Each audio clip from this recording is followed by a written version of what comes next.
Et un 4-4-2 pour le FC Sochaux. Alors qu'on a observé la première récupération de la part de Yacine Adli et le premier ballon qui était négocié par Emmanuel Atta sur son côté, qui est vraiment pour Sochaux de se défaire des Parisiens là dans le milieu de terrain, même si la première ressortie de ballon de Lucien Goumet est très intéressante. Renversement vers Mehdi Bariki avant de revenir derrière sur Tony Le Sueur. Il va falloir observer de très près la réaction des Sochaux.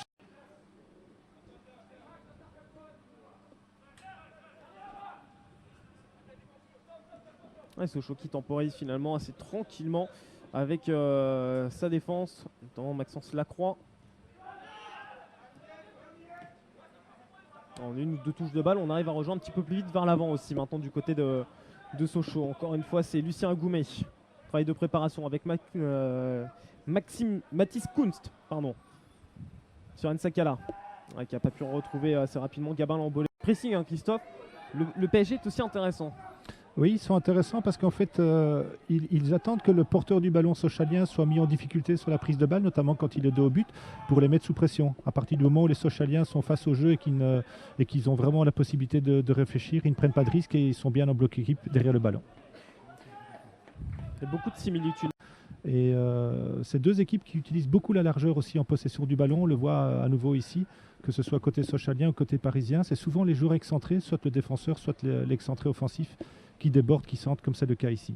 Avec le bon travail en amont de Gabin Lambolé avant d'avoir le centre repoussé de Lucien Agoumet. Les Parisiens du terrain avec la rentrée de jeu effectuée par Alexandre Nsakala. Et pourquoi pas de la profondeur, pourquoi pas la vitesse de Jordan D'Ambrosio au poteau de corner qui doit travailler devant Loïc Mbesso. On rejouait dans l'axe. Et là... Déjà une petite info pour nos téléspectateurs de FFF TV, c'est que l'entraîneur Huard, Laurent et tout son banc ont éclaté de joie à l'ouverture du score par l'excellent Adli Yacine. Mais non, justement, on appréhendait là aussi le jeu très féroce des Sochaliens. Bon, pour le moment, le Paris Saint-Germain arrive à poser son jeu sereinement et avec une attention toute particulière du côté de l'attaque avec les hommes Atta et Adli. Ouais, le Paris Saint-Germain qui d'ailleurs est la moins bonne attaque des 4 équipes qu'on a aujourd'hui avec seulement 55 buts inscrits. Bon, je vous dis seulement 55 buts, mais 55 buts en 26 matchs. Ce qui est déjà bien. Oui, et puis dans le football de jeunes, je pense qu'il faut rester très très prudent par rapport aux statistiques. Sochalien, on va faire confiance à l'arbitre. Hein. Toujours. Les yeux fermés.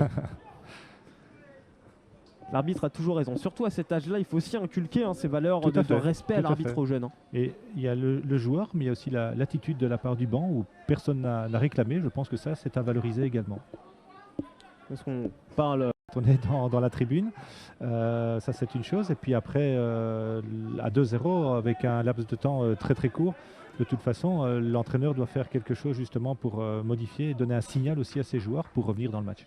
Ouais, sous les yeux de Eric Kelly, l'éducateur des U19 nationaux sochaliens qui a fait le déplacement pour observer la catégorie inférieure, qui va peut-être se procurer enfin une opportunité. Nsakala pour le centre, et qui est assez rapidement repoussé au premier poteau par Loïc Mbesso.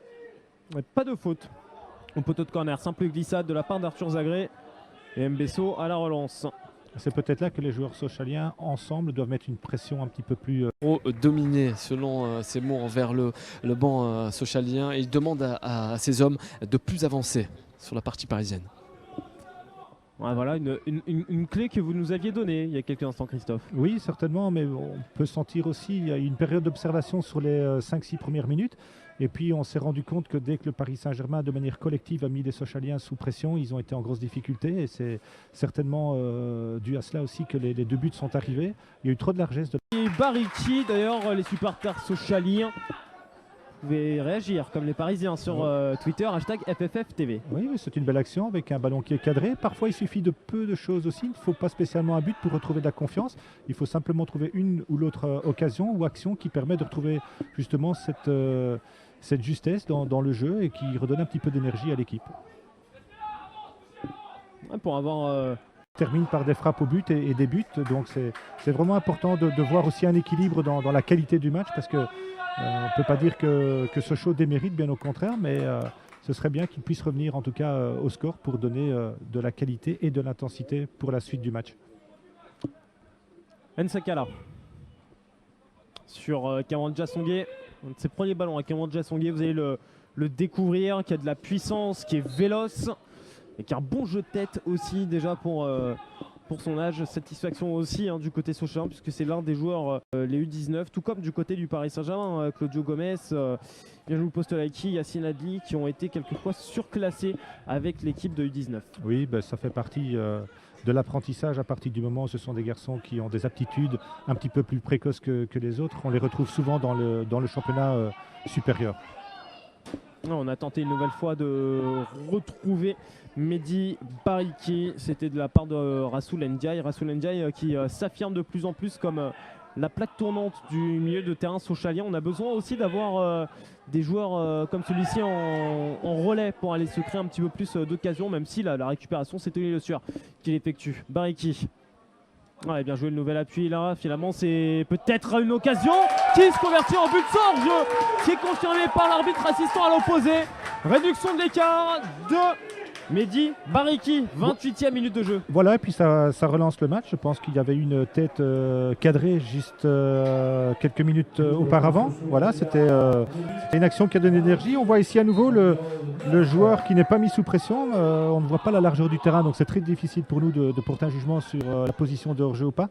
Mais ce qui est vraiment bien pour l'intérêt du match, c'est que le score se réduise et donne vraiment de l'attrait pour que les deux équipes puissent toujours espérer quelque chose au bout du compte. Ça va quand même mettre une petite pression sur Monaco et Tours. On a déjà 3 buts après 28 minutes. Il faudrait qu'on en ait autant tout à l'heure pour continuer notre journée de spectacle. Ce qui est certain, moi j'ai choisi le bon match, ça c'est sûr. On verra avec Fred Biancaleni tout à l'heure si vous avez le bon. En tout cas, moi je serai servi et gâté jusqu'au bout. Et nos téléspectateurs aussi sur FFF TV, foot amateur, comme toujours.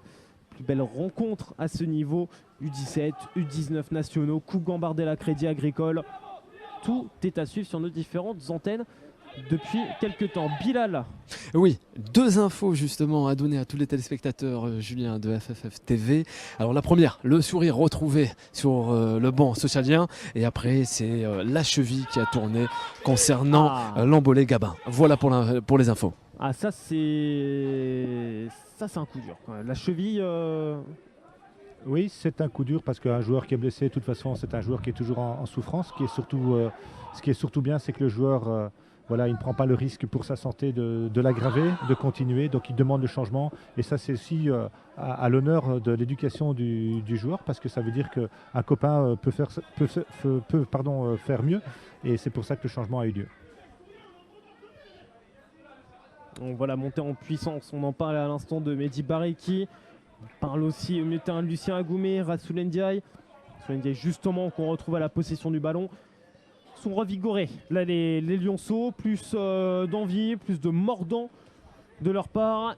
Et un peu plus de jeu long, un peu trop long. Même de la part de Mathis Kouns, on ne pouvait pas aller sur un autre positif jusqu'au bout malheureusement sur cette phase de jeu. Oui, mais c'est là qu'on voit un petit peu la différence entre les Sochaliens et les Parisiens. C'est dans la construction du jeu, il y a un petit peu plus de précipitation du côté des Lionceaux. On ne prend pas le temps de construire, de chercher les décalages. Voilà, le football, c'est aussi un jeu de patience. C'est un jeu qui est un jeu stratégique, mais qui est un jeu de patience et de maîtrise technique.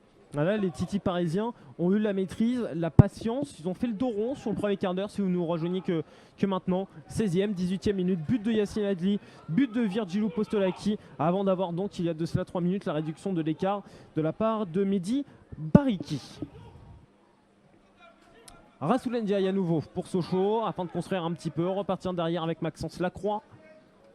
Appui plein axe sur D'Ambrosio, avant d'avoir finalement l'arrivée de Tony Le Sueur. Le 1-2. Pour Le Sueur, et là par contre c'était très prévisible pour Emmanuel Atta. La récupération immédiate du numéro 11 du Paris Saint-Germain qui va se défaire de son vis-à-vis le long de la ligne de touche. Bel effort technique de la part d'Emmanuel Atta.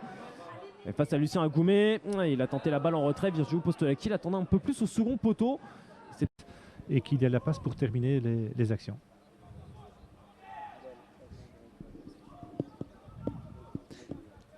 Oui, messieurs, justement, une gueulante de la part de Adli Yacine concernant ces assauts sans cesse faits par les hommes du côté socialien de Valais, Mickaël. On les trouve un peu plus poignants et d'attaque comparé aux Parisiens. Et alors, le numéro 10. Qui ne s'embête absolument pas, avec ses faux airs d'Adrien Rabiot, en tout cas niveau capillaire. Il remet largement derrière, mais on écarte le jeu de l'autre côté. avec Hatim pour un centre en retrait. Récupéré par Kunst du côté de Sochaux. Jassongué en appui. Et à nouveau, on a pu voir les joueurs excentrés du PSG excessivement bien placés. Dès que le joueur reçoit le ballon dans l'axe, c'est un joueur côté opposé qui est cherché dans la transmission et automatiquement le bloc équipe de... Sur ce duel, Lucien Agoumé tire un petit peu le Parisien du maillot. On laisse jouer un petit peu à l'anglaise dans cette fin de première période. C'est aussi un point essentiel si on veut avoir du jeu, c'est que l'arbitre puisse avoir la bonne estimation sur l'avantage ou pas et sur l'intervention qu'il a à faire ou pas. Et on doit reconnaître que depuis le début du match, l'arbitre, à la limite, on ne sait même pas qu'il est sur le terrain tellement il a peu d'intervention à faire. On va peut-être rappeler qu'il s'agit de Maxime Figueira. Rappelons-le tout de même, il y a bien un arbitre principal, Maxime Figueira, assisté de Étienne Boyer et de Anthony Ging, quatrième officiel, celui qui nous a donc annoncé le remplacement. Tout à l'heure, Valentin Stoll. Toujours important de rappeler les arbitres même à ce niveau, parce que c'est 3 premières minutes de jeu. Oui, voilà, ça c'est le genre d'action que le PSG... le PSG aime beaucoup voir, c'est chercher un joueur dans l'interligne, voilà, avec un ballon au sol, puis casser ligne éventuellement, ou chercher un joueur dans la profondeur. C'est comme ça qu'ils avaient marqué leur deuxième but. Là, c'est un peu plus compliqué pour Timothy Weah. Manque de justesse sur la transmission en profondeur. Et le jeu ensuite pour Alexandre Nsakala. Parvient pas à trouver de bon angle de centre, de frappe éventuellement aussi lorsqu'il est en position repiquée. Ça se complique aussi pour les latéraux sochaliens. Le grand avantage quand on a les joueurs latéraux et excentrés qui donnent beaucoup de largeur au jeu, c'est qu'on a vraiment justement des équipes. Minimum, on est dedans avec les passements de jambes de Yacine Adli pour commencer. Adli, toujours. Ouais, l'appui un petit peu compliqué finalement pour aller retrouver son partenaire. Anthony Le Sueur, qui va finalement rendre le ballon au gardien de but. Oui. Même si Sochaux va peut-être avoir un petit peu d'espace comme maintenant avec Bariki. Bariki qui s'écroule sans faute. Il la réclame et son banc lui dit de suite il n'y a rien. Gauche pour un centre envoyé par la tête de Tom Flamand. Seconde possibilité, pourquoi pas dans le couloir opposé avec Colis Soumaré. Centre repoussé par la défense parisienne dans un premier temps, et dans un second le drapeau va se lever à nouveau pour une position de hors-jeu. Déjà 10 minutes de jouer dans cette seconde période, toujours 2-1 entre le Paris Saint-Germain et Sochaux dans cette première côté de Sochaux. L'axe est tellement dense que les Sochaliens n'arrivent pas à y passer. Oui, mais c'est un petit peu, je pense, l'erreur qu'ils font quand ils ressortent le ballon, c'est qu'ils veulent toujours chercher un ballon dans l'intervalle ou dans l'interligne, alors que comme on le voit ici sur un ballon excentré... Bariki. Oh, D'Ambrosio qui a peut-être joué en retrait avec Jassongué, et encore une fois il s'arrête pour demander le penalty alors qu'il avait 40 Jassongué qui était disponible. Mais surtout le très beau travail de Mehdi Bariki qui récupère un très beau ballon sur le côté droit, le centre. C'est un grand champion, c'est vraiment très difficile.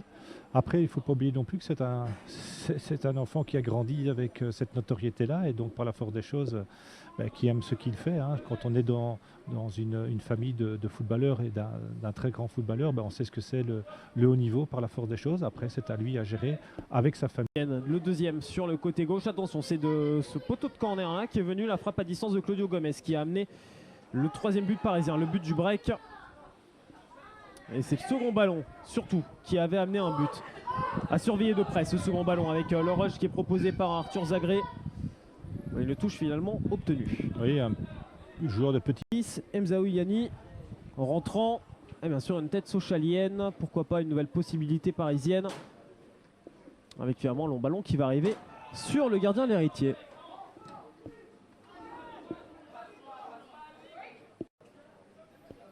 Le problème, c'est qu'à partir du moment où la différence se fait aussi par le score, forcément, on y cherche des solutions, mais c'est difficile de remonter un score quand on est à 5-1. Donc voilà, mais l'objectif, c'est de jouer. Je pense qu'à ce stade-ci du match, les Sochaliens ne doivent pas se préoccuper du résultat, ils doivent surtout se préoccuper du jeu et de faire en sorte de rester dans le match et justement d'essayer de grandir je pense que par rapport au résultat, c'est vraiment très important de pouvoir continuer de jouer, de faire des actions. Agouma. Ouais, le bon changement de jeu de l'autre côté avec Armand Songué. Le 1-2 dans la surface de réparation. Et là, il fallait peut-être le jouer jusqu'au bout de la part de Cameron Jassongué. Avec une mésentente avec son latéral Colis Soumari qui était en position de hors-jeu. Même je vous dis